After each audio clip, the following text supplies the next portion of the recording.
The morning alarm at Camp Pendleton echoed across the barracks at 0500 hours, but Master Sergeant Diana Blackwood had already been awake for 30 minutes, staring at the ceiling of her cramped quarters.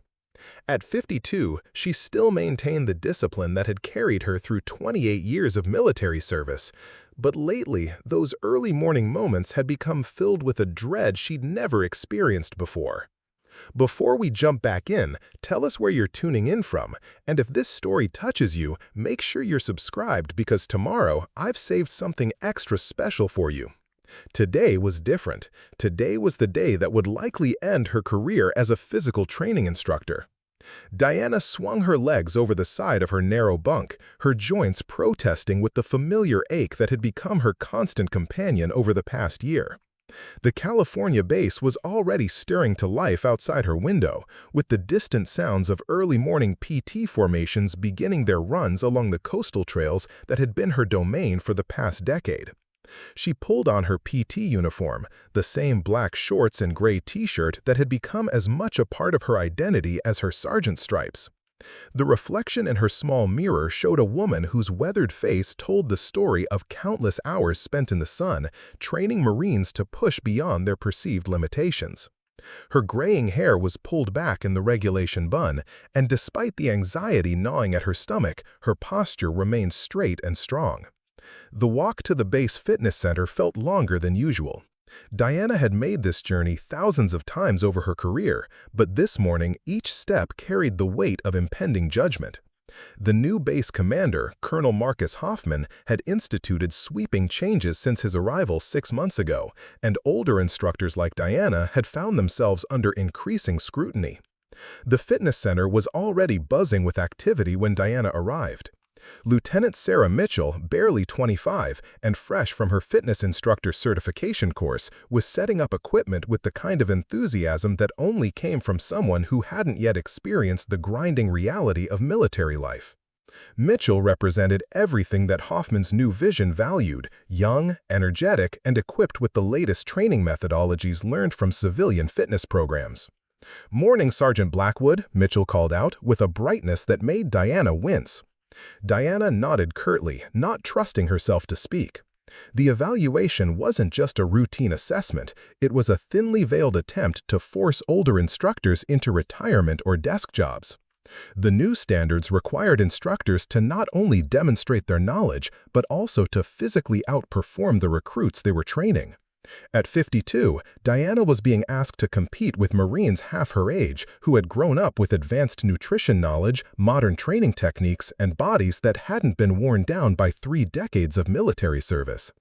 The gymnasium began filling with the personnel who would witness Diana's evaluation. Staff Sergeant Ryan Coleman, a cocky 28-year-old who had quickly become Hoffman's favorite, entered with his usual swagger. Coleman had made no secret of his belief that older instructors were holding back the Corps' modernization efforts. Behind him came a group of young Marines, most barely out of boot camp, who would serve as Diana's comparison group for the physical testing. "Well, well," Coleman said, loud enough for others to hear, "looks like Grandma Blackwood is finally going to show us what she's made of." The comment drew snickers from some of the younger Marines, though Diana noticed that several of the older NCOs in the room frowned at Coleman's disrespect.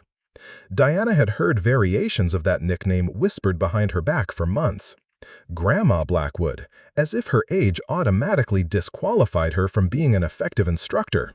The irony wasn't lost on her that these same young Marines often struggled to keep up with training programs she had designed, but somehow her age had become the defining factor in how her competence was measured. Colonel Hoffman entered the gymnasium precisely at 08, his presence immediately commanding attention from everyone present. At 45, he was younger than Diana, but carried himself with the rigid authority of someone determined to leave his mark on the base. His reputation for modernization had preceded him from his previous assignment, where he had successfully implemented controversial changes that had forced numerous veteran instructors into early retirement. "Master Sergeant Blackwood," Hoffman announced, consulting his clipboard, "today's evaluation will consist of 3 components. First, you'll demonstrate your knowledge of current physical training methodologies through a written examination. Second, you'll conduct a sample training session with a group of recruits. Finally, you'll participate in the same physical fitness test that you administer to new Marines. The written examination was a formality that Diana completed without difficulty. Her knowledge of exercise physiology, injury prevention, and training program design was comprehensive, built through years of practical application rather than classroom theory. But she knew that the real test lay ahead. The training session went smoothly, with Diana guiding a group of recruits through a circuit training program she had developed over years of refining her methods. Her instructions were clear and precise, and she demonstrated each exercise with the fluid competence of someone who had performed these movements thousands of times. Several of the recruits commented afterward that her explanations were the clearest they had received since arriving at the base. But Diana could see in Hoffman's expression that her performance during the training session wasn't what would determine her fate. The final component, the physical fitness test, was where the real judgment would occur. The test began with push-ups, where Diana was required to match the minimum standards for Marines 20 years younger. Her form was perfect, honed by decades of practice, but the numbers were what mattered. She completed the required repetitions, though she could feel the strain in her shoulders and arms more acutely than she would have a decade earlier. The sit-ups presented a similar challenge. Diana's core strength remained solid, a testament to her consistent training regimen, but she could sense the younger Marines watching her with a mixture of curiosity and skepticism. Some seemed genuinely impressed by her ability to maintain pace with much younger competitors, while others appeared to be waiting for her to falter. But it was the final component, the 3-mile run, that would truly determine Diana's future at Camp Pendleton. Running had always been her strongest suit, the foundation of her reputation as an instructor who could push Marines to achieve performances they never thought possible. Over the years, she had developed training methods that had helped hundreds of Marines improve their running times, overcome mental barriers, and build the endurance needed for combat operations. As the group assembled at the starting line of the base's measured running course, Diana felt the familiar pre-race nervousness that had never quite disappeared, even after thousands of runs. The course wound through the base and out onto the coastal trails, offering stunning views of the Pacific Ocean that had inspired countless Marines during their training runs. Staff Sergeant Coleman positioned himself near Diana at the starting line, making a show of stretching and warming up with exaggerated enthusiasm. "Hope you can keep up, Grandma," he said quietly, just loud enough for Diana to hear. "Wouldn't want you to have a heart attack out there." The starting signal echoed across the base, and the group began moving. Diana settled into the steady pace that had served her well throughout her career, focusing on her breathing and form rather than the younger runners who immediately surged ahead. She had learned long ago that endurance running was as much about mental discipline as physical capability, and she applied the same patience and strategic thinking that had made her an effective instructor. The first mile passed without incident, with Diana maintaining a consistent pace while several of the younger Marines alternately surged ahead and fell back as they struggled to manage their energy expenditure. Coleman had taken an early lead, clearly intent on making a statement about the superiority of younger instructors. But as the course moved into its more challenging sections, Diana began to notice changes in the group dynamics. Her steady pace remained unchanged, while some of the Marines who had started strong were beginning to show signs of fatigue. Years of experience had taught her to recognize the early indicators of performance decline, and she could see them appearing in runners who had initially seemed far superior. The second mile brought the course onto the coastal trails, where the ocean breeze provided relief from the California heat, but also introduced new challenges in the form of uneven terrain and rolling hills.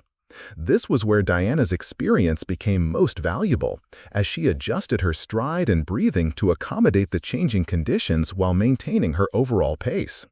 Several of the younger Marines were now falling behind, their initial enthusiasm giving way to the reality of a sustained physical challenge. Diana passed 2 of them during the second mile, offering quiet words of encouragement that reflected her instinctive role as an instructor even in the midst of her own evaluation. Coleman remained ahead, but Diana could see that his form was beginning to deteriorate. His breathing had become labored, and his stride showed the inefficiencies that often developed when runners relied more on raw athleticism than proper technique. Diana had seen this pattern countless times during her years as an instructor. Young Marines who started strong but lacked the experience to maintain optimal performance over longer distances. As they entered the final mile, Diana felt the familiar surge of energy that came from proper pacing and mental preparation. While others around her were beginning to struggle with fatigue, her consistent pace and efficient running form had preserved her energy for this crucial final phase of the race. The finish line came into view as Diana moved into third place overall, having passed several more Marines during the final mile. Coleman crossed first, pumping his fist in a display of triumph, but his celebration was dampened by the realization that Diana had finished strong, while several Marines half her age were still struggling to complete the course. Diana crossed the finish line with a time that met the standard for Marines 20 years younger, but more importantly, she had demonstrated the kind of consistent performance that came from years of experience and proper training methodology. As she walked through her cool-down routine, she could see the mixture of surprise and grudging respect in the faces of those who had witnessed her performance. But she also knew that a single good performance wouldn't be enough to overcome the institutional bias against older instructors that had become entrenched under Hoffman's leadership. The evaluation was over, but the real battle for her career was just beginning. The harsh fluorescent lights of Colonel Hoffman's office cast sharp shadows across his desk as Diana sat in the uncomfortable metal chair, waiting for the verdict on her evaluation. 3 days passed since the fitness test, and the silence from the command structure had been deafening. She studied the numerous certificates and awards covering Hoffman's walls, modern leadership courses, efficiency seminars, and organizational management credentials that painted a picture of an officer focused on metrics and modernization rather than human experience. "Master Sergeant Blackwood," Hoffman began without looking up from his paperwork, "your evaluation results present an interesting dilemma." He finally raised his eyes to meet her, his expression carefully neutral. "While you technically met the minimum physical standards, the overall assessment indicates that Camp Pendleton would benefit from transitioning to instructors who better represent the modern Marine Corps." Diana felt her stomach drop, but maintained her military bearing. She had expected this outcome, but hearing it spoken aloud still carried the sting of professional rejection after nearly 30 decades of dedicated service. "Sir, if I may ask, what specific deficiencies were identified in my performance?" Diana asked, keeping her voice steady despite the turmoil she felt inside. Hoffman shuffled through his papers with deliberate slowness. "It's not about deficiency, Sergeant. It's about optimization. The Marine Corps is evolving, and we need instructors who can connect with Generation Z Marines, who understand contemporary fitness methodologies, and who can physically demonstrate the standards we expect without appearing to struggle." The phrase, "appearing to struggle," hit Diana like a physical blow. She had completed every requirement of the evaluation, while several Marines half her age had failed to finish the run. Yet somehow her age had colored the perception of her performance. "I've prepared a transfer order for you," Hoffman continued, sliding a document across his desk. "You'll be reassigned to the base logistics department, where your experience can be valuable in equipment procurement and inventory management. It's an important role that—" "Sir," Diana interrupted, her composure finally cracking slightly. "With respect, I've spent 28 years training Marines for combat readiness. Equipment inventory is not where my expertise can best serve the Corps." Hoffman's expression hardened. "Master Sergeant, the decision has been made. You have 48 hours to transition your current responsibility to Lieutenant Mitchell and report to Major Patterson in logistics." As Diana left Hoffman's office, her mind drifted back to a different time, when her expertise had been not just valued, but desperately needed. The memories came flooding back as she walked across the base, past the same training facilities where she had once been considered irreplaceable. It was March 2009, and Forward Operating Base Apache in Afghanistan's Helmand Province was facing a crisis that traditional military training hadn't prepared anyone for. Diana, then a 37-year-old staff sergeant, had been deployed as part of a specialized unit tasked with preparing Marines for the unique physical demands of counterinsurgency operations in Afghanistan's brutal terrain. The challenges facing Marines in Afghanistan went far beyond anything they had trained for in garrison. The combination of high altitude, extreme temperature variations, heavy equipment loads, and the constant threat of improvised explosive devices had created a perfect storm of physical and mental stress that was breaking down even the most physically fit Marines. Captain James Harrison, the commanding officer of the 2nd Battalion, 8th Marines, had been struggling with alarming casualty rates, not from enemy action, but from heat injuries, altitude sickness, and physical breakdowns that were removing Marines from combat operations at an unsustainable rate. Traditional fitness training had focused on standardized exercises and measured performances, but the reality of combat operations in Afghanistan required something entirely different. Diana remembered the morning when Captain Harrison had called her into his makeshift office, a plywood structure that shook every time a helicopter landed nearby. His face showed the strain of commanding Marines who were physically unprepared for the demands being placed on them. "Sergeant Blackwood," Harrison had said, "I need you to develop a training program that will keep my Marines operational in this environment. What we're doing isn't working, and I'm losing good Marines to preventable injuries." Diana had spent the next week observing combat operations, talking to medics about injury patterns, and analyzing the specific physical challenges that Marines faced during patrols. What she discovered was that traditional fitness metrics, push-ups, sit-ups, and measured runs on flat surfaces had little correlation with a Marine's ability to carry 70 pounds of equipment through mountainous terrain for 12 hours while maintaining alertness for potential threats. The program Diana developed revolutionized how the battalion prepared for operations. Instead of focusing on gym-based exercises, she created training scenarios that replicated the exact physical demands Marines would face in the field.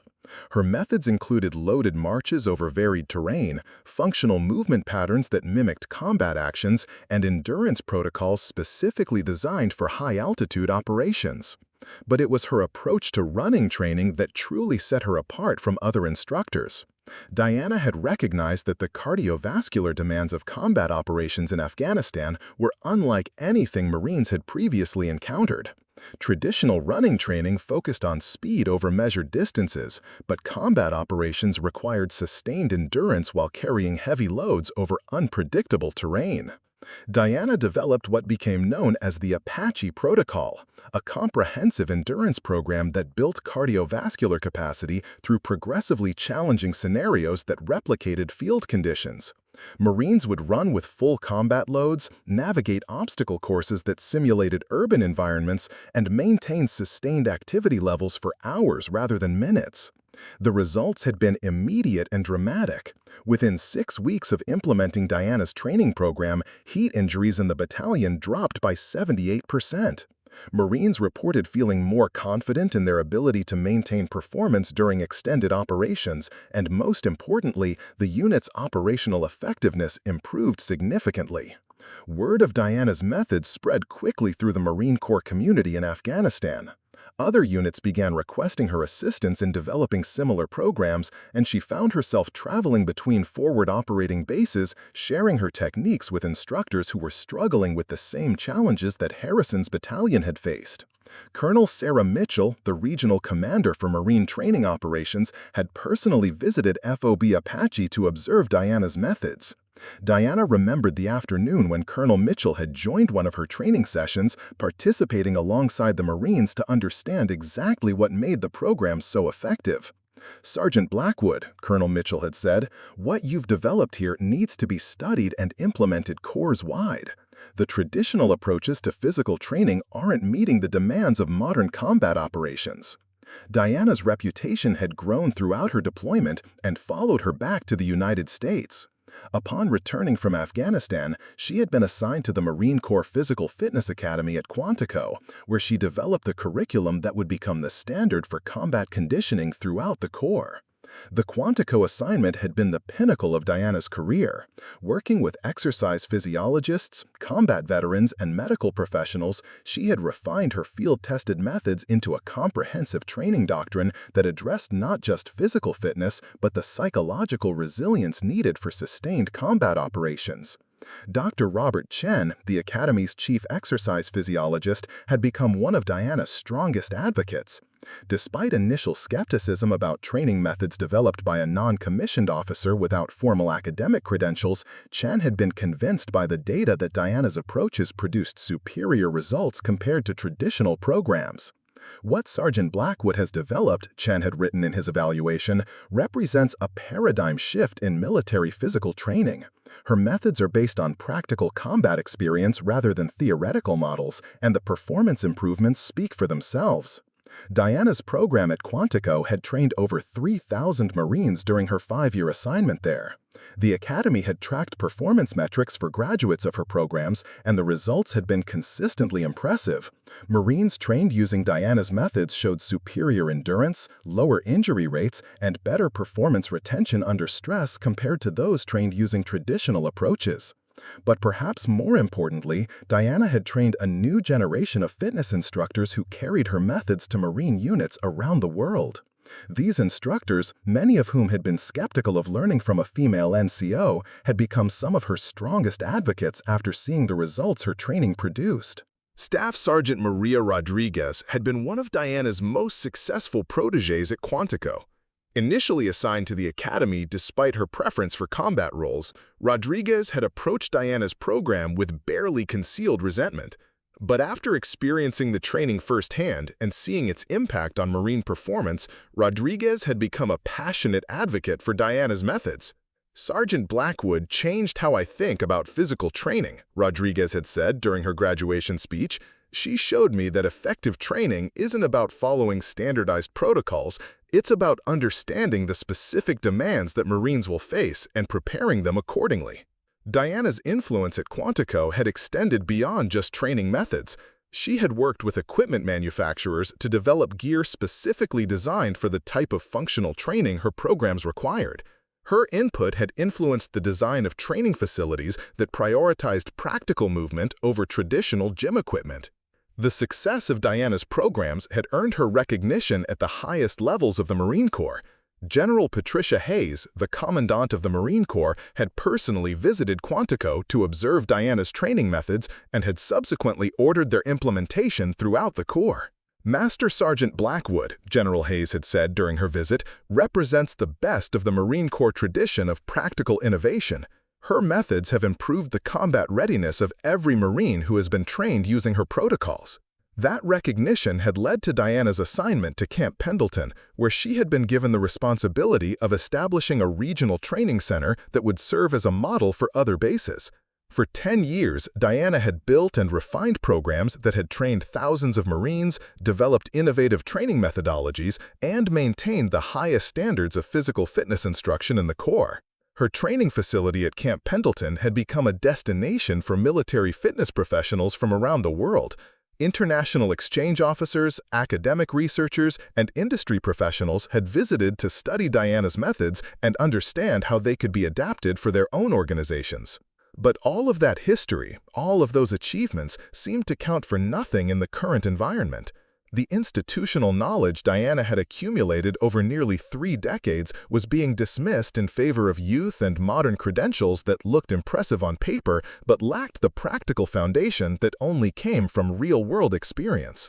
As Diana stood outside Hoffman's office, holding the transfer order that would end her career as a fitness instructor, she thought about the thousands of Marines whose lives had been improved by her training.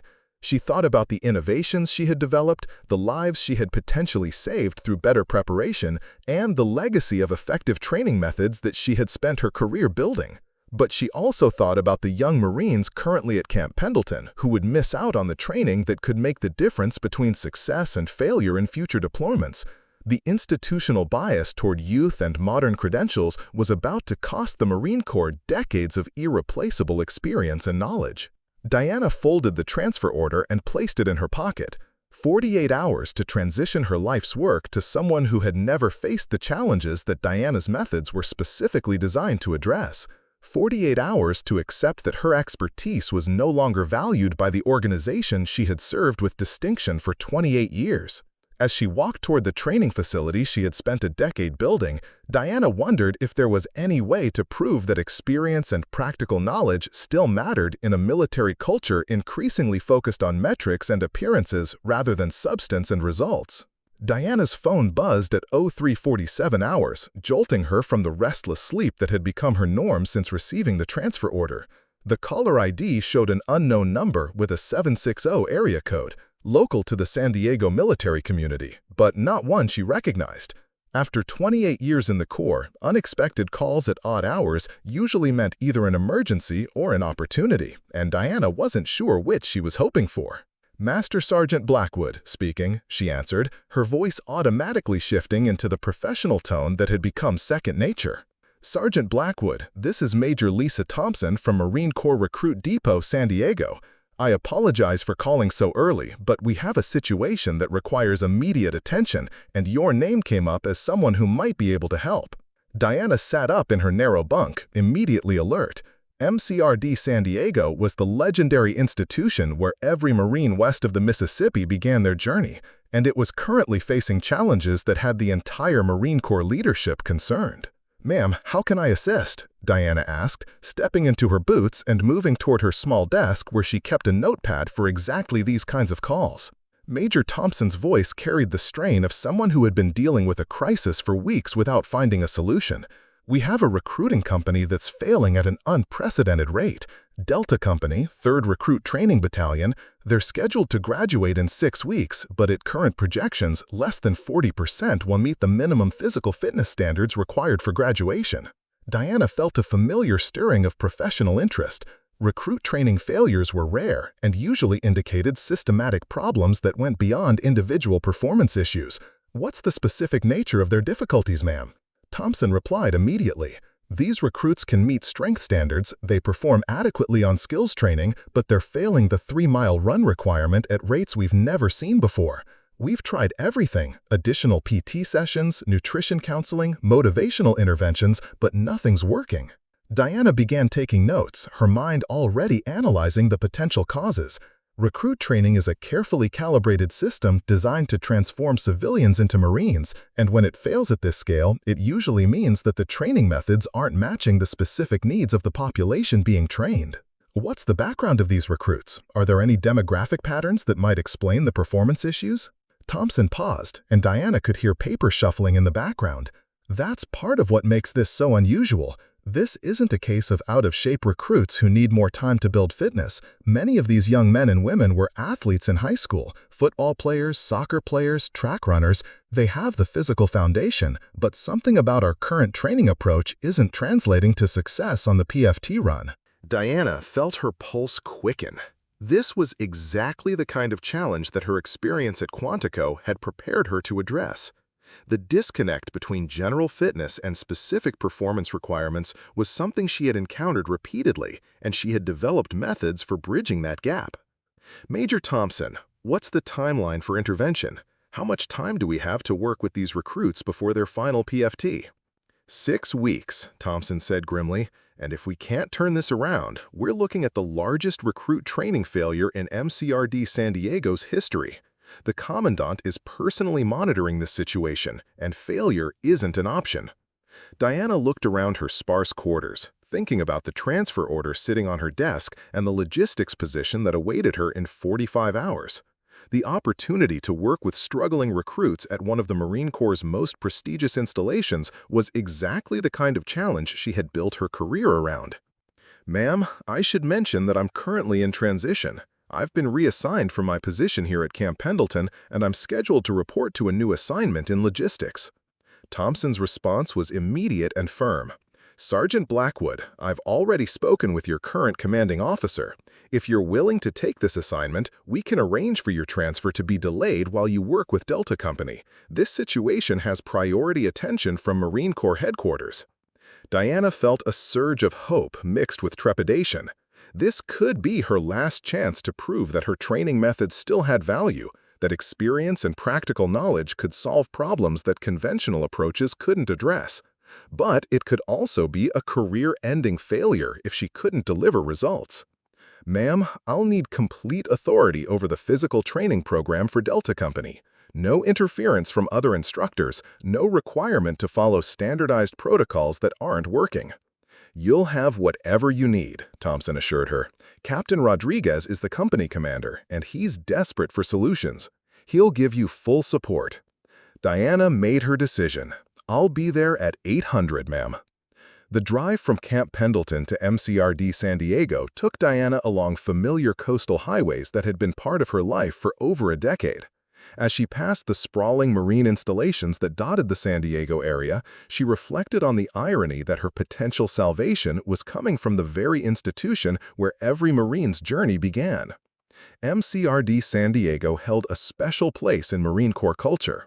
The red brick buildings and pristine parade grounds had witnessed the transformation of over 1 million civilians into Marines since the depot's establishment in 1921. The yellow footprints where new recruits first stood, the obstacle courses that tested their physical limits, and the rifle ranges where they learned marksmanship were hallowed ground in Marine mythology. Diana arrived at the depot precisely at 800 and was immediately struck by the contrast between the polished perfection of the main areas and the underlying tension she could sense in the staff she encountered. MCRD was a showcase installation where everything was expected to run flawlessly, and the current crisis with Delta Company was threatening that reputation.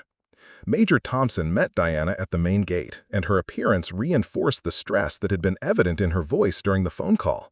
Thompson was younger than Diana, probably in her early 40s, but carried herself with the competence of someone who had risen through the ranks based on results rather than politics. "Sergeant Blackwood, thank you for coming. I want you to observe Delta Company's morning PT session before we discuss specifics. I think you'll understand the scope of the challenge once you see them in action." They drove through the depot to the PT fields where Delta Company was already assembled for their morning physical training. Diana's first impression was that these recruits looked like Marines. They stood at attention properly, their uniforms were squared away, and their military bearing was developing appropriately. But as the PT session began, the problems Thompson had described became immediately apparent. The recruits performed push-ups and sit-ups with competence, meeting the standards for their training phase. But when Staff Sergeant Kevin Martinez, their primary drill instructor, announced the morning run, Diana could see the collective change in posture that indicated anxiety and lack of confidence. The run began well enough, with the company maintaining formation and chanting the traditional Marine Corps running cadences, but as they progressed through the first mile, Diana observed the telltale signs of poor endurance training.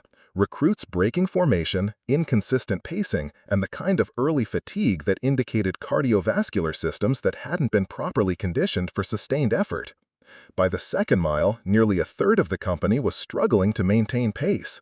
Some recruits were visibly laboring, their running form deteriorating as they fought to keep up with the formation.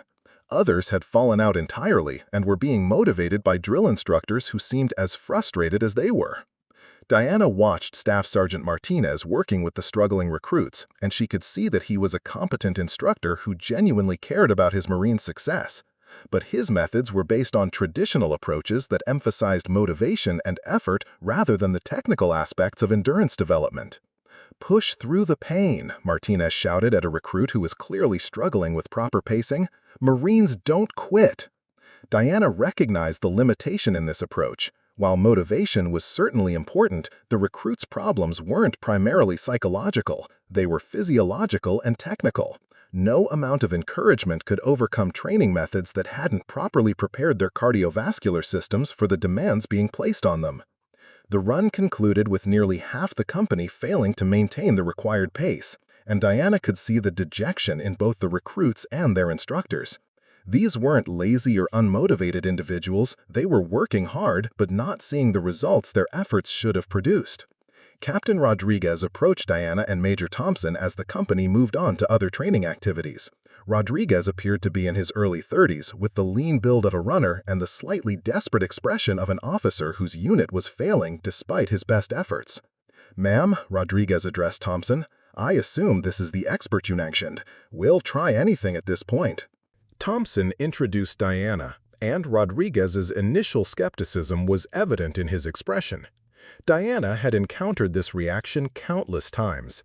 Young officers who equated effectiveness with youth and modern credentials rather than experience and proven results.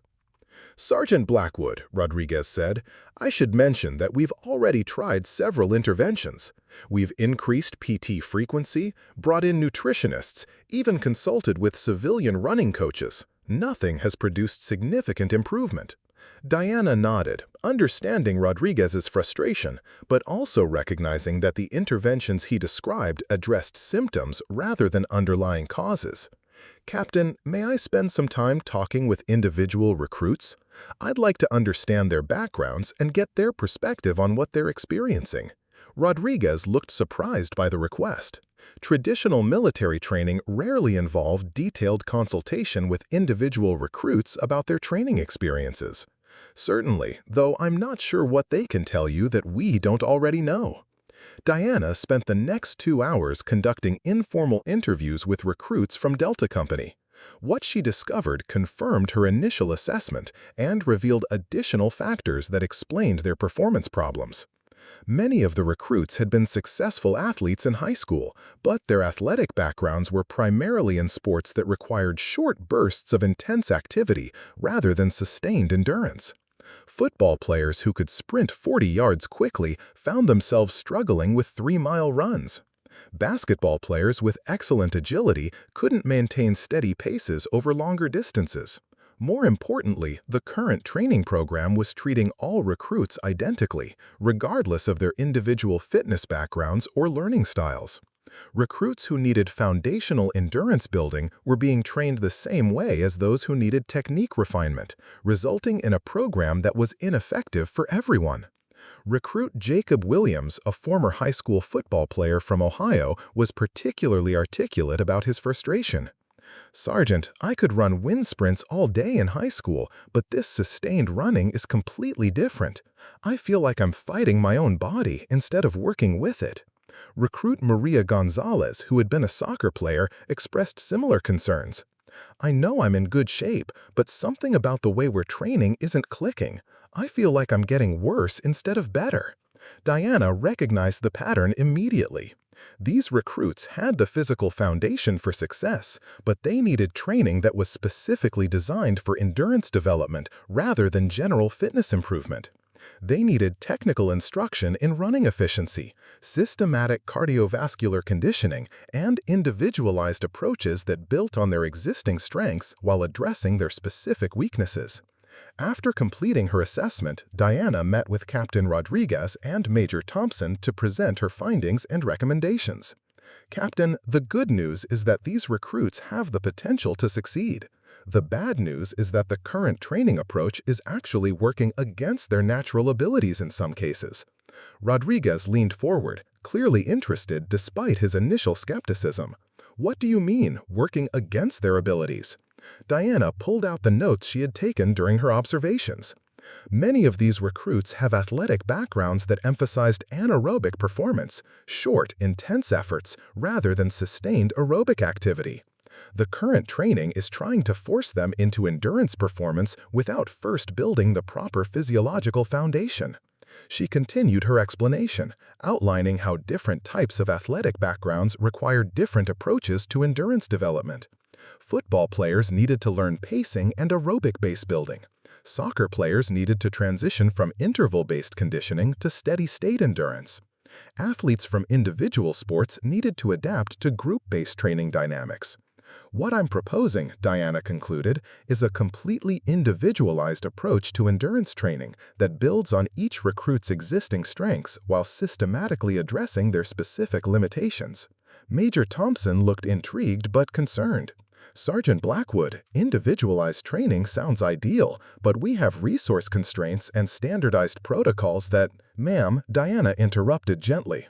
"With respect, standardized protocols are why these recruits are failing. We can either adapt our methods to meet their needs, or we can continue to fail them using approaches that aren't working." Rodriguez checked his watch and looked at both women. "What would you need to implement this individualized approach? And how quickly could we see results?" Diana felt the familiar surge of professional excitement that came with tackling a challenging training problem. I'll need complete authority over Delta Company's running training, access to their individual fitness assessments, and freedom to modify schedules as needed. If the recruits commit to the program, we should see measurable improvement within 2 weeks and significant improvement within 4 weeks. Thompson and Rodriguez exchanged glances, and Diana could see them weighing the risks of abandoning conventional approaches against the certainty of failure if they continued with methods that weren't working. Sergeant Blackwood, Thompson said finally, you have 6 weeks to prove that your methods can succeed where conventional approaches have failed. If Delta Company can achieve acceptable PFT scores by graduation, your success will be documented and shared throughout the Marine Corps. If they continue to fail, the implication hung in the air. Success would validate Diana's career and potentially revolutionize recruit training. Failure would end her career as a fitness instructor and confirm the perception that experience was less valuable than youth and modern methods. Diana looked through the window at Delta Company, who were currently engaged in classroom instruction, but would soon be back on the PT fields struggling with the same challenges that had plagued them for months. These young men and women represented both her greatest opportunity and her greatest risk. Ma'am, Diana said firmly, I accept full responsibility for Delta Company's performance. Give me 6 weeks, and I'll give you Marines. Diana's first Monday morning with Delta Company began at 0430 hours, 90 minutes before the standard reveal. She had requested permission to start her specialized training program before the regular schedule began, and as she stood in the pre-dawn darkness outside the recruit barracks, she wondered if any of the struggling Marines would actually show up for voluntary additional training. At exactly 0435, the barracks door opened and recruit Williams emerged, followed by Gonzalez, then a steady stream of others, until all 43 members of Delta Company stood in formation before her. Despite their previous failures and the extra burden she was placing on them, every single recruit had chosen to participate in her experimental program. Good morning, Marines, Diana said, her voice carrying clearly in the cool San Diego air. Before we begin, I want you to understand something.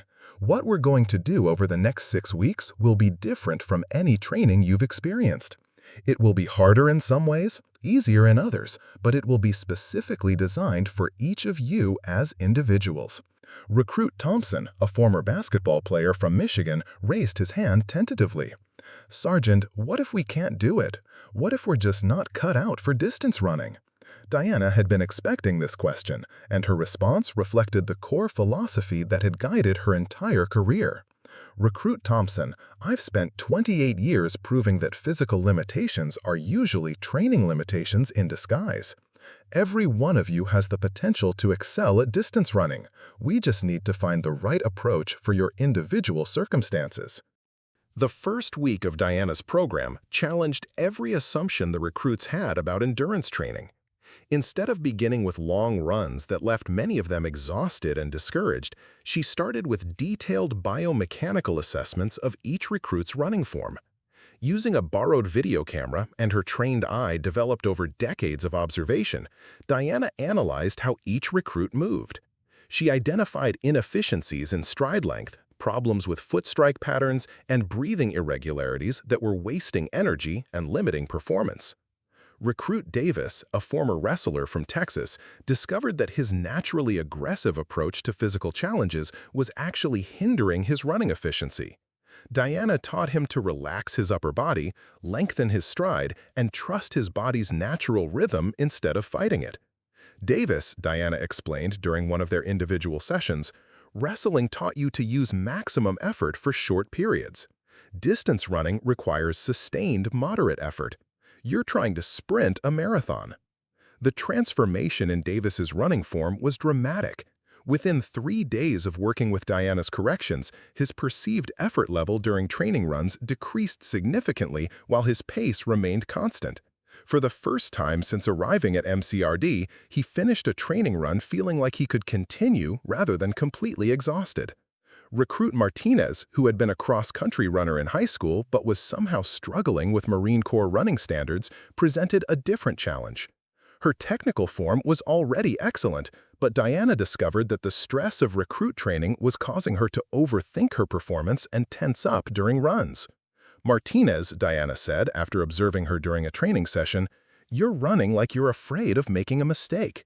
In high school, you ran for joy. Here, you're running to avoid failure. That mental shift is affecting your physical performance." Diana worked with Martinez on mental strategies that allowed her to recapture the relaxed confidence she had possessed as a civilian athlete. Through breathing techniques and visualization exercises adapted from her work with combat Marines, Diana helped Martinez learn to run with the same ease she had once taken for granted. The most challenging case was recruit Johnson, who had never been an athlete before joining the Marines and was struggling with basic cardiovascular conditioning. Traditional training approaches had focused on pushing Johnson to run faster and farther, but Diana recognized that his foundation needed to be built more systematically. Johnson, Diana explained during one of their sessions, "We're going to ignore speed completely for the next 2 weeks. Your only job is to build your aerobic base through easy running that feels almost effortlessly comfortable." This approach contradicted everything Johnson had been taught about military training, where more effort was always considered better. But Diana's method was based on exercise physiology principles that recognized the importance of building aerobic capacity before attempting to improve speed. Johnson's progress was slower than some of the former athletes, but it was steady and sustainable. Each week, his easy running pace became slightly faster, while his effort level remained comfortable. More importantly, his confidence began to build as he experienced success rather than constant struggle. By the end of the second week, Diana had established individualized training programs for all 43 recruits in Delta Company. Former sprinters worked on aerobic base building, distance runners focused on mental strategies, and non-athletes concentrated on fundamental conditioning. But despite their different approaches, all the recruits were beginning to see improvements. The progress wasn't lost on the drill instructors who worked with Delta Company. Staff Sergeant Martinez, initially skeptical of Diana's unconventional methods, became one of her strongest supporters as he watched recruits who had been consistently failing begin to show confidence and competence. Sergeant Blackwood, Martinez said during one of their daily coordination meetings, "I've been doing this job for 8 years, and I've never seen improvements this dramatic this quickly. What you're doing is working." But Diana knew that technical improvements were only part of the challenge. The recruits also needed to develop the mental toughness and group cohesion that would carry them through the final PFT and, more importantly, through their careers as Marines. During the third week, Diana began incorporating what she called stress inoculation into the training program. Instead of simply running for distance and time, she created scenarios that simulated the psychological pressure of testing situations. The recruits practiced running while drill instructors shouted commands and corrections. They performed time trials where failure to meet standards resulted in additional training requirements for the entire company. Most challenging of all, they learned to maintain performance while dealing with equipment failures, weather changes, and other unexpected challenges. The final PFT isn't just about your physical ability to run 3 miles, Diana explained to the company. It's about your ability to run 3 miles while dealing with the pressure of knowing that your graduation depends on your performance. We need to prepare you for that psychological stress as well as the physical demands. Recruit Stevens, a former soccer player who had been struggling with the mental aspects of testing, found these stress inoculation sessions particularly valuable. "Sergeant," she said after completing a particularly challenging time trial, "I never realized how much my anxiety was affecting my running. Learning to stay calm under pressure has made as much difference as improving my physical fitness." Diana also worked extensively with the recruits on race strategy and pacing. Many of them had been approaching the 3-mile run with the mentality of sprinting as hard as possible for as long as they could maintain it, then trying to survive the remaining distance. This approach inevitably led to early exhaustion and poor overall times. Instead, Diana taught them to run negative splits, starting conservatively and gradually increasing pace throughout the run. This strategy required patience and discipline, but it allowed the recruits to finish strong rather than struggling to survive the final mile. "The 3-mile run isn't 3 separate mile runs," Diana explained during one of her tactical sessions. "It's a single event with 3 distinct phases. The first mile establishes your base, the second mile tests your discipline, and the third mile is where you prove you're a Marine. The fourth week brought Diana's most innovative training technique, what she called pack running. Instead of always running as individuals trying to meet personal standards, she had the recruits practice running as a cohesive unit where individual success depended on group performance. During pack running sessions, the entire company had to finish within a specified time range. Fast runners couldn't simply run ahead and finish first. They had to help struggling runners maintain pace. Slower runners couldn't simply accept their limitations, they had to push themselves to avoid holding back the group. This approach transformed the competitive dynamics within Delta Company. Instead of viewing physical training as individual performance measurement, the recruits began to see it as a collective challenge where everyone's success depended on mutual support. Recruit Adams, one of the strongest runners in the company, initially resisted the pack running concept. "Sergeant," he complained, "I can run much faster on my own. Why should I hold myself back for slower runners?" Diana's response reflected the fundamental values that separated Marine training from civilian athletics. "Adams, when you deploy as a Marine, your mission's success will depend on your unit's collective performance, not your individual achievements. Learning to elevate others' performance is as important as maximizing your own." The pack running sessions produced some of the most dramatic individual improvements Diana had observed. Recruits who had been consistently falling behind in previous training began to perform at levels they had never achieved when running alone. The combination of peer support and elevated expectations created an environment where exceptional performance became the norm rather than the exception. By the fifth week, Diana introduced the most challenging element of her training program: simulated PFT conditions under maximum stress. The recruits would perform practice tests while drill instructors from other companies observed and critiqued their performance, while facing artificial time pressure and while dealing with deliberately introduced distractions. These sessions were designed to make the actual PFT feel easy by comparison. If recruits could perform well while dealing with excessive stress and pressure, they would be able to excel under normal testing conditions. The psychological impact of these stress tests was profound. Recruits who had been paralyzed by test anxiety during previous PFT attempts began to approach the evaluations with confidence. They had experienced far worse conditions during training and proven they could maintain performance despite external pressure. Diana also used these sessions to fine-tune individual race strategies. Some recruits performed better when they focused on specific technical cues during their runs. Others needed to use mental imagery or positive self-talk to maintain confidence. Still others benefited from completely clearing their minds and running on instinct. "There's no single right way to approach the mental side of running," Diana explained to the company, "but there is a right way for each of you individually. Our job is to find what works for your specific psychology and then practice it until it becomes automatic." Throughout the 5 weeks of intensive training, Diana had been carefully monitoring each recruit's progress through detailed performance tracking. She recorded not just their running times, but also their perceived effort levels, their confidence ratings, and their technical improvement in areas like running form and pacing strategy. The data told a remarkable story. Every single recruit in Delta Company had improved their 3-mile run time by at least 2 minutes. More than half had improved by more than 3 minutes. Most importantly, their confidence levels and enjoyment of running had increased dramatically. But Diana knew that all of their training would be meaningless if the recruits couldn't perform when it mattered most. The final PFT was scheduled for the following Monday, and despite the improvements she had observed during training, she understood that testing situations created their own unique pressures. On the Friday before the final PFT, Diana gathered Delta Company for what she called their confidence inventory. Instead of additional physical training, she had each recruit publicly state their goal for the upcoming test and explain why they believed they would achieve it. "Williams," she called on the former football player who had been one of her first success stories.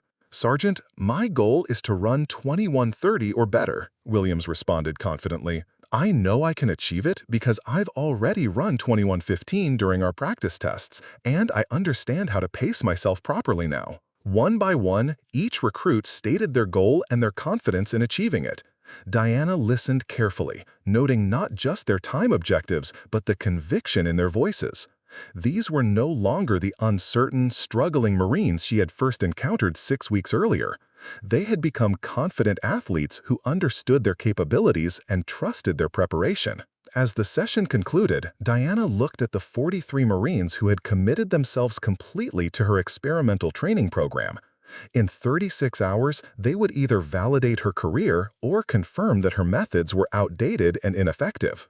But watching them prepare their equipment and discuss their race strategies with quiet confidence, Diana felt something she hadn't experienced in months.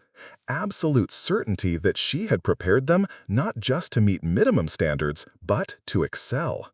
The morning of the final physical fitness test dawned with an unusual marine layer that shrouded MCRD San Diego in thick fog, reducing visibility to less than 50 yards.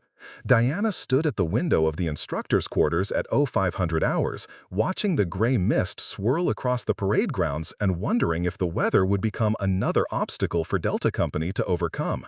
Her phone had been buzzing since 0430, with calls from Marine Corps headquarters, base commanders from other installations, and even a representative from the Commandant's office. Word of Diana's experimental training program had spread throughout the Corps, and the results of today's PFT would be scrutinized at the highest levels of military leadership. Captain Rodriguez found Diana in the mess hall where she was reviewing her notes one final time before the test began.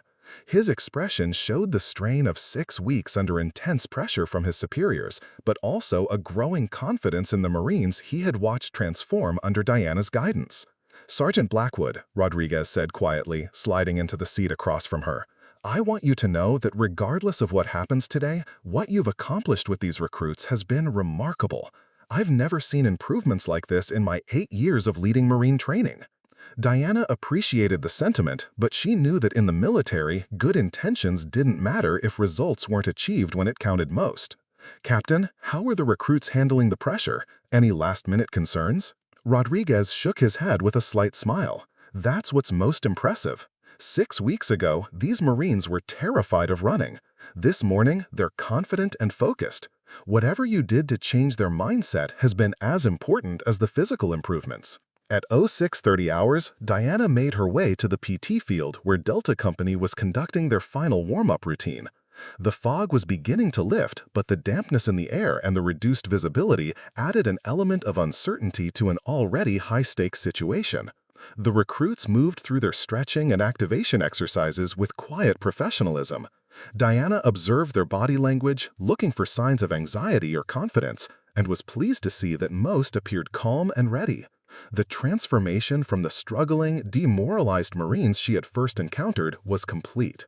Recruit Williams approached Diana during a break in the warm-up routine.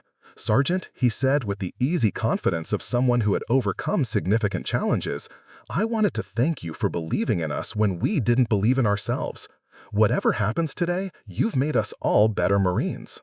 Diana felt a surge of pride mixed with nervous anticipation. These Marines had committed themselves completely to her training methods, and now both their futures and her reputation depended on their performance over the next 30 minutes.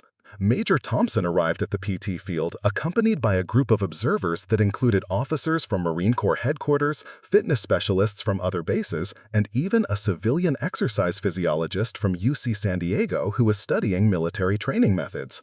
The level of attention focused on Delta Company's test was unprecedented for a routine PFT. "Sergeant Blackwood," Major Thompson said as she approached Diana, "I want you to know that regardless of today's outcome, your innovative training methods have already generated significant interest throughout the Corps. The Commandant's office has asked for a full report on your techniques." Diana nodded, but her focus remained on the 43 Marines who were now moving into their final preparation phase. They had done the work, learned the techniques, and proven their capabilities during practice sessions. Now they need to demonstrate those abilities under official testing conditions. Staff Sergeant Martinez, who had become one of Diana's strongest advocates during the training program, called the company to attention as the testing officials took their positions. The fog had lifted enough to provide clear visibility along the 3-mile course, but the cool, humid air would present different conditions than most of their training sessions. "Delta Company," Martinez announced, his voice carrying across the field. "You have spent 6 weeks preparing for this moment. Trust your training, run your race, and show everyone what Marines can accomplish when they commit themselves completely." The pre-test briefing covered the standard requirements: 3 miles in under 28 minutes for male recruits, under 31 minutes for female recruits, with additional scoring tiers for higher performance levels. But Diana knew that for Delta Company, these weren't just minimum standards to meet. They were barriers to break through. As the recruits took their positions at the starting line, Diana positioned herself at a vantage point where she could observe the entire course. She had prepared detailed pacing strategies for each Marine, but now they would need to execute those plans while dealing with the pressure of official evaluation. The starting signal echoed across MCRD San Diego at precisely 0800 hours, and Delta Company began moving as a cohesive unit. Diana immediately noticed that they were implementing the pack running technique she had taught them, with stronger runners positioning themselves to help pace their teammates rather than simply trying to achieve personal best times. The first mile unfolded exactly as Diana had hoped. The Marines maintained disciplined pacing, staying well within their aerobic capacity while establishing a rhythm that would allow them to increase effort during the later stages of the run. Unlike their previous attempts, where many had started too aggressively and faded badly, this time the company looked controlled and sustainable. Recruit Thompson, the former basketball player who had struggled most with endurance concepts, was running in the middle of the pack with perfect form and relaxed efficiency. His transformation from someone who fought his body during every run to a Marine who moved with natural grace was one of Diana's most satisfying achievements. But it was during the second mile that Diana's training methods truly proved their value. This was traditionally where Marines began to struggle, where poor pacing decisions made during the first mile resulted in significant performance degradation. Instead, Delta Company began to execute the negative split strategy that Diana had drilled into them during hundreds of practice sessions. Gradually, almost imperceptibly, the pace increased. Individual Marines who had learned to trust their body's feedback began to shift into higher gears as their aerobic systems fully engaged. The pack began to stretch slightly as individual racing strategies took precedent over group cohesion. But Diana could see that this was controlled aggression rather than desperate attempts to avoid failure. Recruit Martinez, the former cross-country runner who had been paralyzed by test anxiety, moved into the lead group with the smooth efficiency that had made her successful in high school. More importantly, her face showed the relaxed concentration of someone enjoying the act of running rather than enduring it as punishment. The observers stationed along the course were taking detailed notes as Delta Company passed the 2-mile mark well ahead of their projected pace. Major Thompson, who had been monitoring split times, approached Diana with an expression of amazement. "Sergeant Blackwood," Thompson said quietly, "if they maintain this pace, we're looking at a 100% pass rate with most Marines significantly exceeding minimum standards. In 15 years of overseeing PFTs, I've never seen performance like this from a company that was failing just 6 weeks ago." Diana felt a surge of professional validation, but she forced herself to remain focused on the final mile, where races were won or lost. This was where her stress inoculation training and mental preparation would be most crucial, as recruits faced the combination of physical fatigue and psychological pressure that had broken them during previous attempts.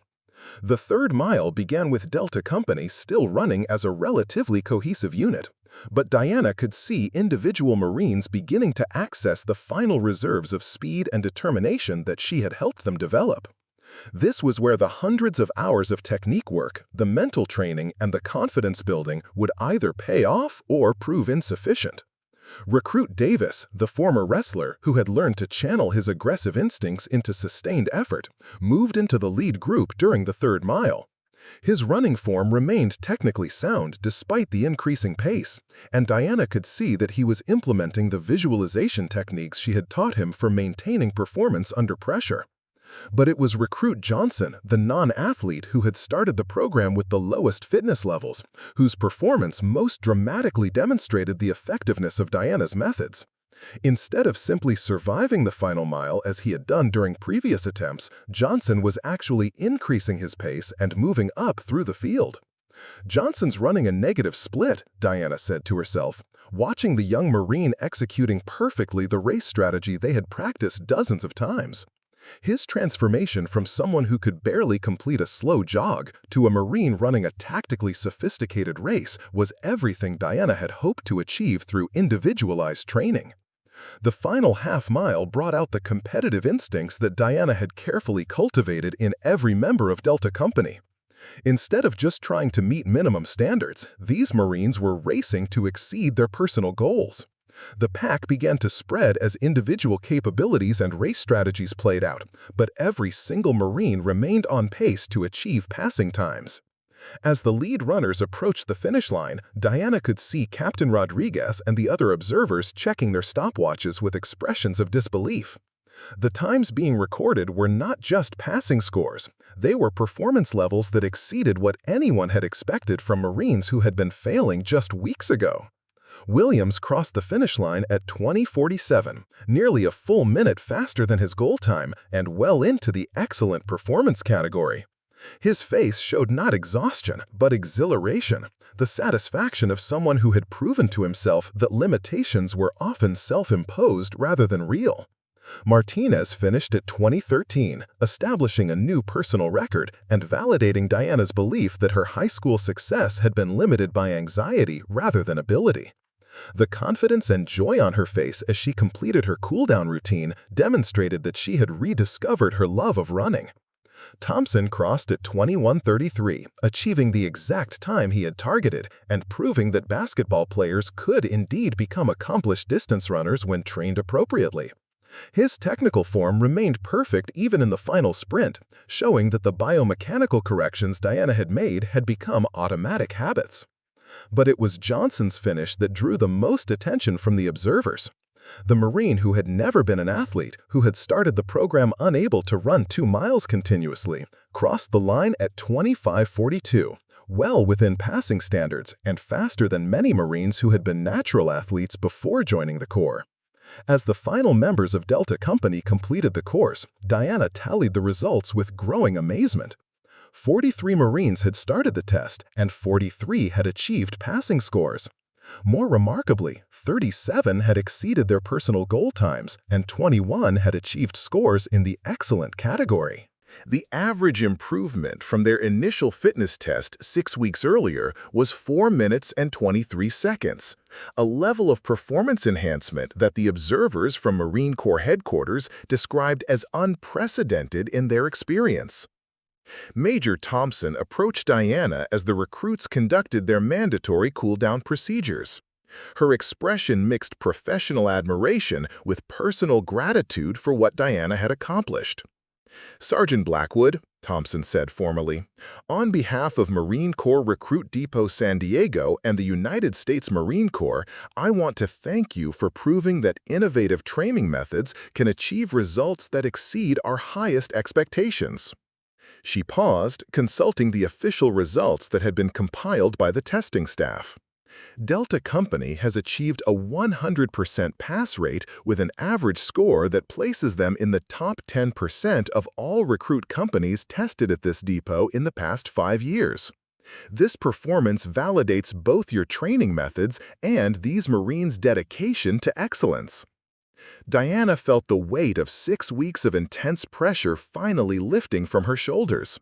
She had proven that experience-based training methods could achieve results that conventional approaches couldn't match, that individualized instruction was more effective than standardized protocols, and that older instructors brought irreplaceable value to military training.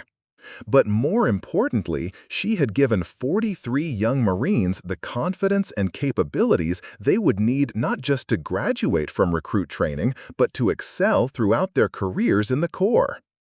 Captain Rodriguez gathered Delta Company for a final formation before they returned to their regular training schedule.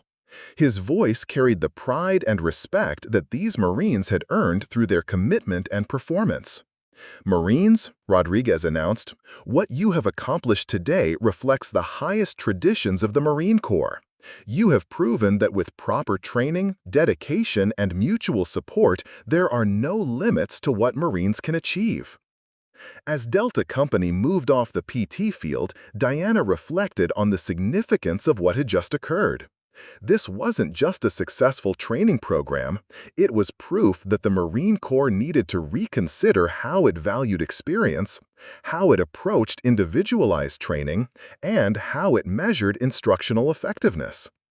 The fog had completely lifted, revealing the clear blue sky that was typical of Southern California mornings.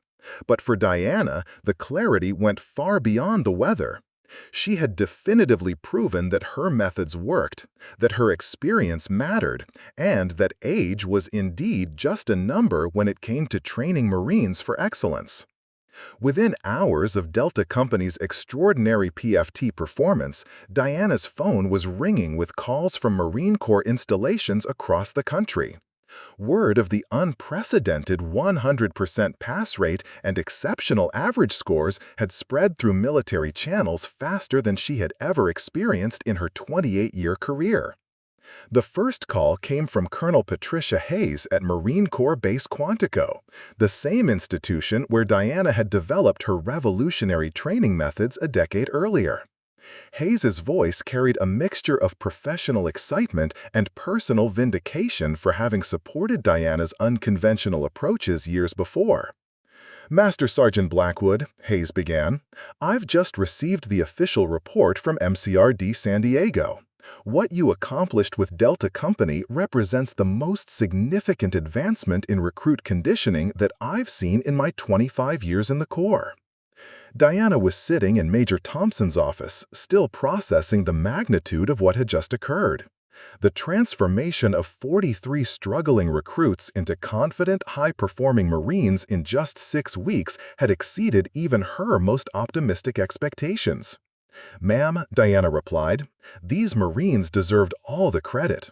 They committed themselves completely to training methods that required them to trust approaches they had never experienced before." Hayes's response reflected the broader implications of Diana's success that were already being discussed at the highest levels of Marine Corps leadership. "Sergeant Blackwood, the Commandant's office has been monitoring this situation since you began working with Delta Company. The results validate what many of us have believed for years, that individualized training approaches can achieve performance levels that standardized programs cannot match." Before Diana could respond, Major Thompson gestured for her attention. Standing outside the office window, she could see a group of senior officers approaching, including several colonels she didn't recognize and a brigadier general whose presence indicated that this situation had attracted attention from the very top of the Marine Corps hierarchy. "Ma'am," Diana said to Hayes, "I believe I'm about to receive some visitors. May I call you back?" The group that entered Thompson's office represented the most senior military leadership Diana had ever encountered in a single room. Brigadier General Marcus Sullivan, the commanding general of Marine Corps Recruit Depot San Diego, led the delegation, followed by Colonel James Mitchell from Marine Corps Headquarters and Dr. Sarah Chen, the Corps' chief exercise physiologist. General Sullivan was a lean, athletic man in his mid-50s, whose reputation for demanding excellence was legendary throughout the Marine Corps. His presence at a routine training debriefing indicated that Diana's success with Delta Company had implications far beyond a single recruit company's performance. "Master Sergeant Blackwood," General Sullivan began. His voice carried the authority of someone accustomed to making decisions that affect thousands of Marines. "I've spent the morning reviewing the detailed analysis of Delta Company's performance. The improvements you achieved challenge fundamental assumptions about how we approach physical training in the Marine Corps." Diana remained at attention, uncertain whether she was about to be commended or questioned about methods that had declined significantly from established protocols. "Sir, I'm prepared to provide a complete briefing on the training techniques used with Delta Company." Colonel Mitchell stepped forward, consulting a tablet that contained detailed performance metrics. "Sergeant Blackwood, we're particularly interested in the individualized assessment and training protocols you developed. The data shows that recruits with different athletic backgrounds require fundamentally different approaches to achieve optimal results." Dr. Chen, who had been taking notes during the conversation, added her perspective as someone who had studied military fitness training from an academic standpoint. Master Sergeant, the biomechanical analysis of the recruits' running form improvements suggests that technical instruction was as important as cardiovascular conditioning in achieving these results. Diana realized that this wasn't an interrogation about unauthorized training methods, it was a professional consultation with leaders who wanted to understand how her approaches could be implemented more broadly throughout the Marine Corps. Sir, Diana addressed General Sullivan, the key insight from working with Delta Company is that physical potential varies significantly among individuals, but training programs typically treat all recruits identically. When we match training methods to individual learning styles and athletic backgrounds, performance improvements exceed what anyone previously thought possible. General Sullivan nodded thoughtfully. Sergeant Blackwood, I want you to walk us through your methodology step by step. The Marine Corps is facing recruiting challenges that require us to maximize the potential of every Marine we train, and your results suggest that we've been significantly underutilizing individual capabilities. Over the next 2 hours, Diana provided a comprehensive briefing on every aspect of her training program. She explained the biomechanical assessments that identified individual inefficiencies, the psychological techniques that address test anxiety and confidence issues, and the progressive conditioning methods that built aerobic capacity systematically rather than through generic intensity. Dr. Chen was particularly interested in the stress inoculation techniques that Diana had adapted from her combat training experience. Master Sergeant, the psychological preparation methods you describe are more sophisticated than anything we've seen in civilian athletics or traditional military training. Where did you develop these approaches? Diana's response reflected the decades of practical experience that had informed every aspect of her training philosophy. Ma'am, these techniques evolved from working with Marines who needed to maintain performance under combat stress. The same principles that help a Marine function effectively during enemy contact can help a recruit perform optimally during a fitness test. Colonel Mitchell raised a question that Diana had been anticipating. Sergeant Blackwood, critics might argue that your individualized approach would be resource-intensive and difficult to implement on a large scale. How do you respond to those concerns? Diana had been thinking about scalability since the moment she realized how successful her methods were proving to be. Sir, the initial assessment and program design do require additional instructor time up front, but the efficiency gains from training that actually works more than compensate for the initial investment. Delta Company required fewer total training hours than comparable companies using traditional methods because we weren't wasting time on approaches that weren't effective for specific individuals. General Sullivan leaned forward with obvious interest. Are you suggesting that individualized training is actually more efficient than standardized protocols? Yes, sir, Diana replied confidently. When training matches individual needs, Marines learn faster, improve more dramatically, and require less remedial instruction. The time invested in proper assessment and program design eliminates the much larger time costs of repeated training cycles for Marines who don't respond to generic approaches. The conversation was interrupted by the arrival of Captain Rodriguez, who had been monitoring the ongoing reaction to Delta Company's performance throughout the Marine Corps community. His expression showed excitement mixed with amazement at the attention Diana's methods were receiving. General Sullivan, Rodriguez reported, I've received calls from training commands at Paris Island, Camp Lejeune, and Camp Pendleton requesting detailed information about Master Sergeant Blackwood's training protocols. There's also been interest from Army and Navy fitness specialists who want to understand how these methods might be adapted for their services. Dr. Chen looked up from her notes with an expression of professional fascination. Master Sergeant Blackwood, have you considered that your methods might have applications beyond military training? The principles you've developed could revolutionize how civilian athletics and fitness programs approach individual performance development. Diana had been so focused on proving her value within the Marine Corps that she hadn't considered the broader implications of her training philosophy.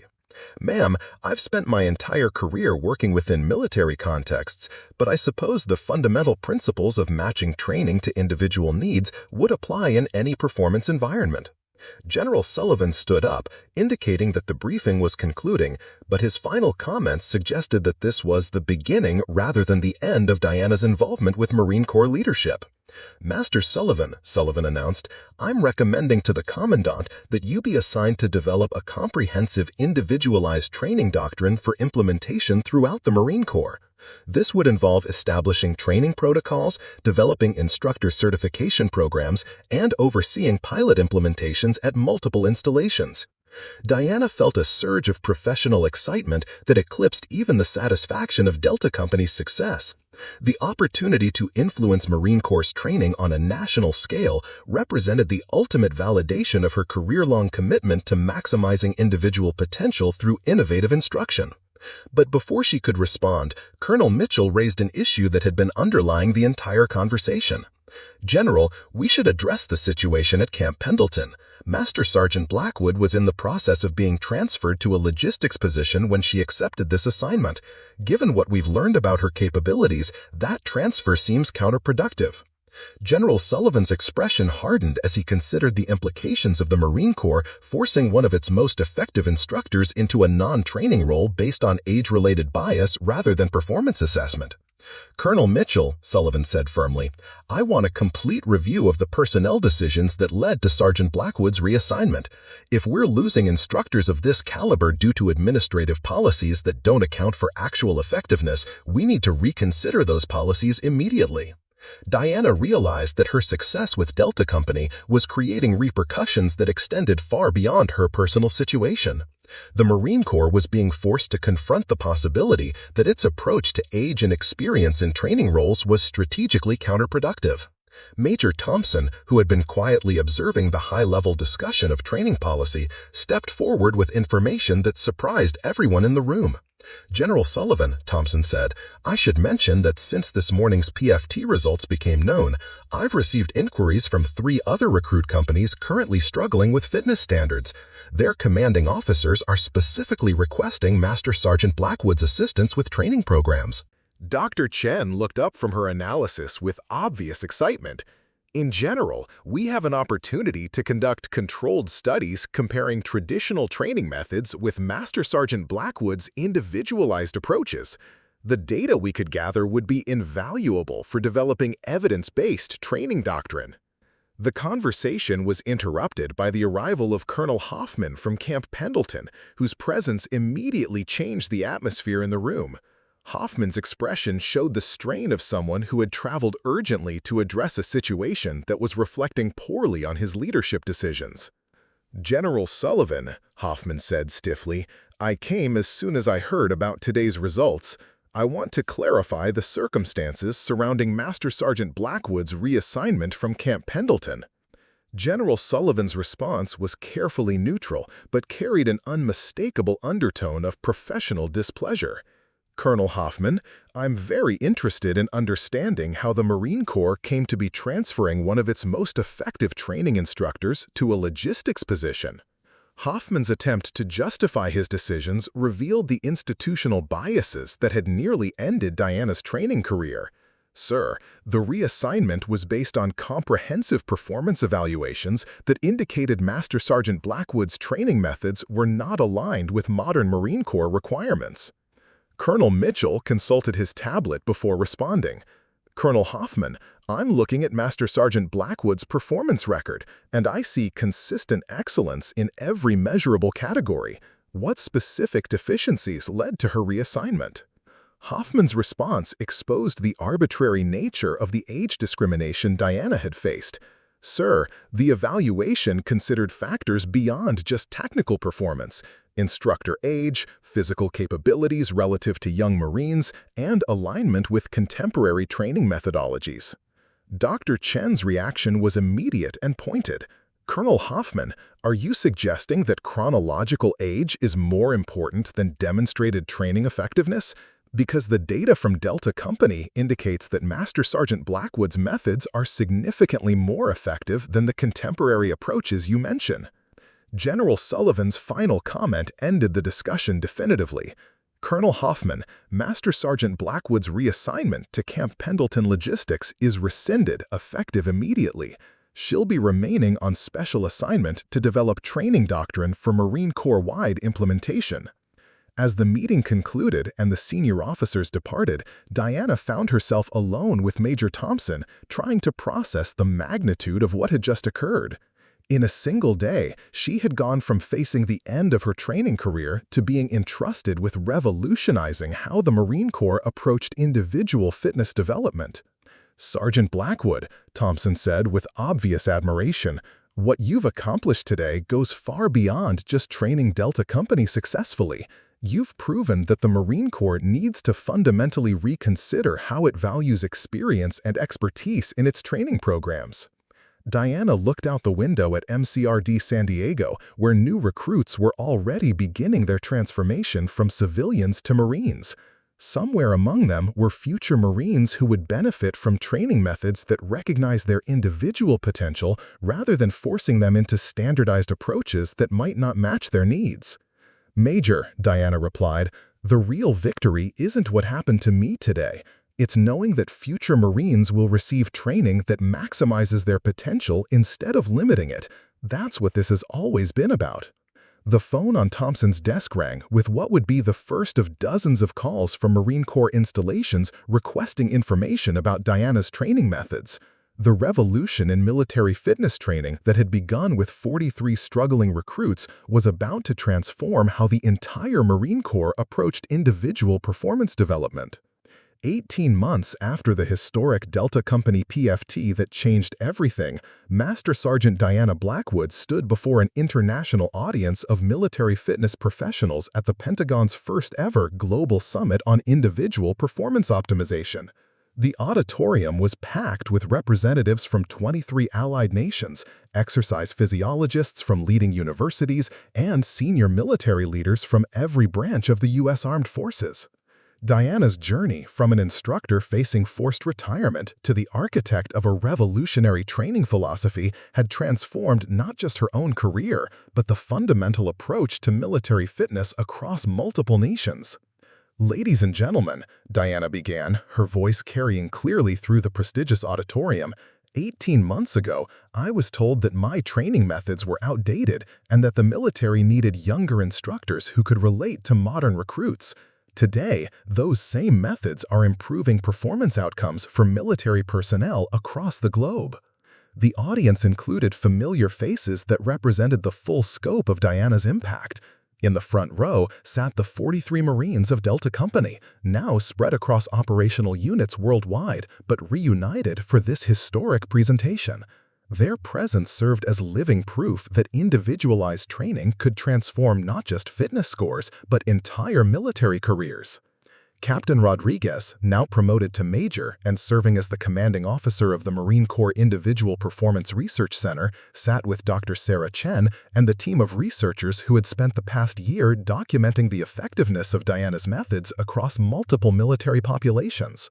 But perhaps most significantly, General Patricia Hayes, who had been promoted to Assistant Commandant of the Marine Corps, occupied a place of honor on the stage.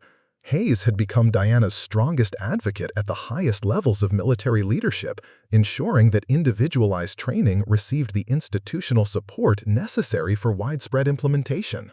"The transformation," Diana continued, "extends far beyond improved fitness scores. We've fundamentally changed how military organizations think about human potential and individual development." The data Diana presented was staggering in its implications.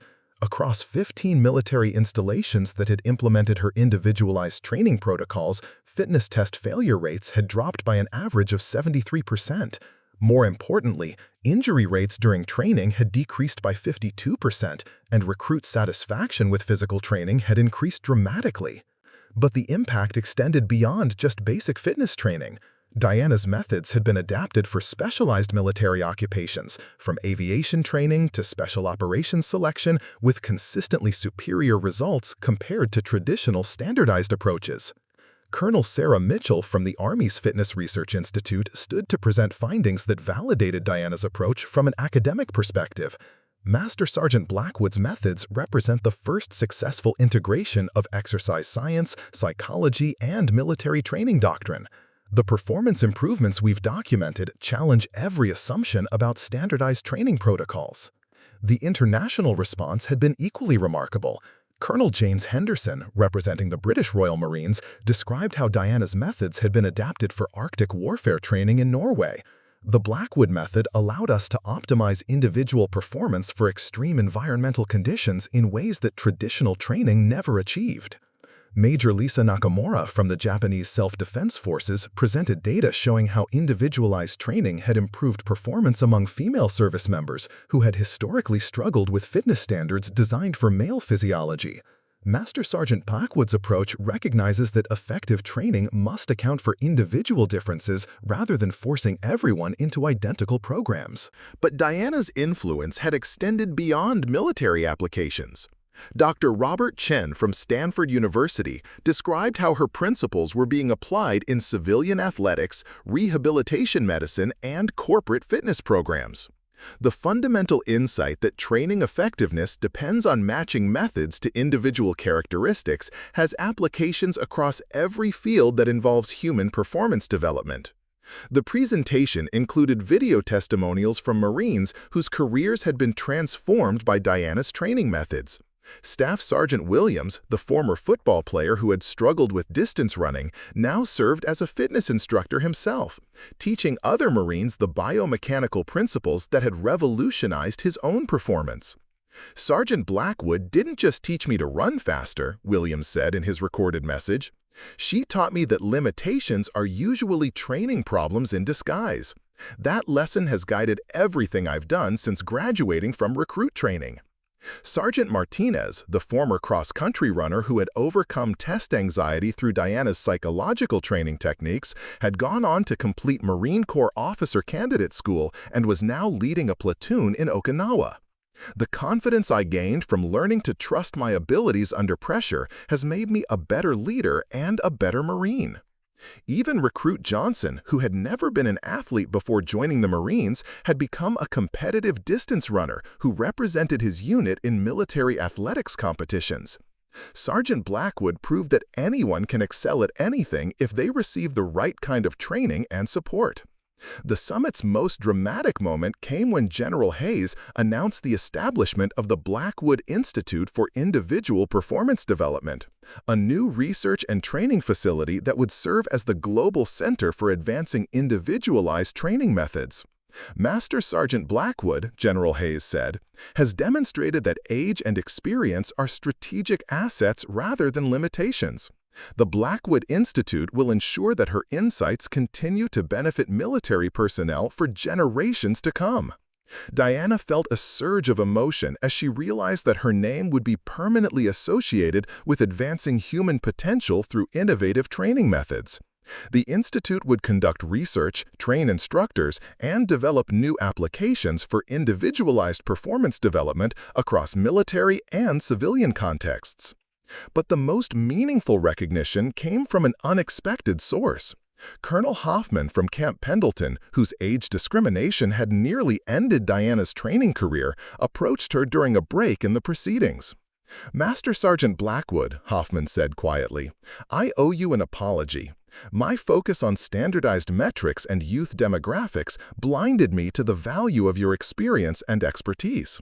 The Marine Corps is fortunate that other leaders recognized what I failed to see." Diana's response reflected the wisdom and grace that had characterized her throughout the challenges she had faced. "Colonel, the important thing is that the Marine Corps has learned from this experience. Future instructors won't face the same barriers that I encountered." Indeed, the military's approach to age and experience in training roles had undergone fundamental transformation. New policies explicitly recognized that instructional effectiveness should be measured by results rather than demographics, and mandatory retirement ages for training personnel had been restructured to retain experienced instructors who demonstrated continued competence. The summit concluded with Diana receiving the Distinguished Service Medal, one of the military's highest honors, for her contributions to military training doctrine. General Hayes presented the award, noting that Diana's work had improved the combat readiness of thousands of service members and would continue to benefit future generations. But for Diana, the most satisfying moment came when she was approached by a group of young Marines who had recently completed recruit training using her individualized methods. Their confidence and enthusiasm reminded her of Delta Company, but with the added knowledge that they represented just the beginning of a permanent transformation in military training. Sergeant Blackwood, said Lance Corporal Davis, a recruit who had initially struggled with running but had thrived under individualized training, "We wanted to thank you for creating training that actually works for different types of people. I never would have made it through the old system." As the summit concluded and attendees departed to implement Diana's methods in their own organizations, she reflected on the journey that had brought her to this moment. The recruits who had once called her grandma behind her back had unknowingly challenged her to prove that experience and wisdom were irreplaceable assets in developing human potential. 6 months later, Diana stood in her new office at the Blackwood Institute, reviewing research proposals from universities and military organizations around the world. The institute had attracted the brightest minds in exercise science, military training, and human performance development, all working to advance the principles that Diana had developed through decades of practical experience. Dr. Chen, who had become the institute's chief scientist, knocked on Diana's door with the latest research findings. "Diana," she said with obvious excitement, "the longitudinal study results are remarkable. Military personnel trained using your individualized methods show superior performance retention, lower injury rates, and higher career satisfaction compared to those trained using traditional approaches." Diana smiled as she looked through the data that validated everything she had believed about the importance of matching training to individual needs. But her greatest satisfaction came from knowing that thousands of young service members would receive training that maximized their potential rather than limiting it. The Institute's training programs had attracted instructors from around the world, eager to learn methods that consistently produce superior results. Diana found herself mentoring fitness professionals who ranged from recently commissioned officers to veteran instructors with decades of experience. Master Sergeant Jennifer Walsh, a 45-year-old Army instructor who had faced her own age discrimination challenges, approached Diana after completing the Institute's certification program. "Ma'am, what you've created here isn't just better training methods. You've proven that experience and wisdom are more valuable than ever in developing human potential." Diana's response reflected the broader implications of what the Institute represented.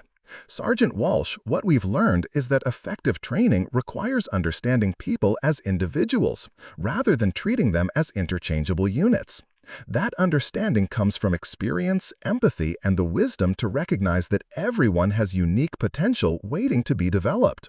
The Institute's influence extended far beyond military applications. Corporate fitness programs were adopting Diana's principles to improve employee health outcomes.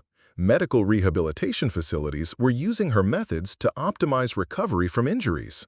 Even youth sports programs were implementing individualized training approaches that recognized the developmental differences among young athletes.